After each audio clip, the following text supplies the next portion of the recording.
percepatlah pernikahan, jangan tunda. Tidak ada istilah muda. Wah, ini pernikahan usia dini. Innalillah. Siapa yang mengatakan Husain? Oh, zina usia dini, banyak anak SMP pada zina.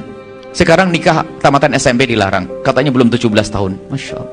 Dan mohon maaf, yang namanya kebutuhan yang satu ini kalau tidak dipenuhi dengan cara yang halal berbahaya.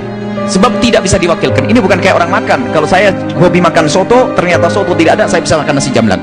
Tapi yang satu ini lihat, makanya seorang tua yang melarang, merepotkan anaknya menikah, dia masuk neraka sebelum anaknya. Karena ini kebutuhan yang tidak diwakilkan. Bapaknya pun tidak bisa menyelesaikan, ibunya tidak bisa.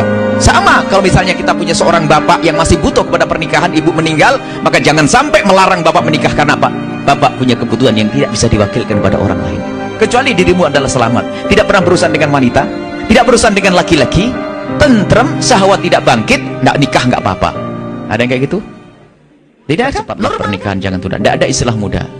Wah, ini pernikahan usia dini. Innalillah. Siapa yang mengatakan Husain? Oh, zina usia dini, banyak anak SMP pada zina. Sekarang nikah tamatan SMP dilarang, katanya belum 17 tahun. Masya Allah.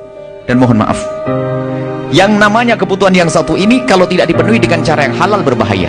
Sebab tidak bisa diwakilkan. Ini bukan kayak orang makan. Kalau saya hobi makan soto, ternyata soto tidak ada, saya bisa makan nasi jamblang.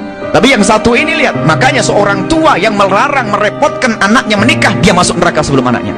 Karena ini kebutuhan yang tidak diwakilkan. Bapaknya pun tidak bisa menyelesaikan, ibunya tidak bisa. Sama kalau misalnya kita punya seorang bapak yang masih butuh kepada pernikahan, ibu meninggal, maka jangan sampai melarang bapak menikah. Karena apa? Bapak punya kebutuhan yang tidak bisa diwakilkan kepada orang lain.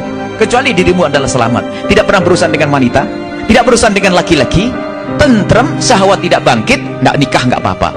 Ada yang kayak gitu? Tidak kan? Normal kan?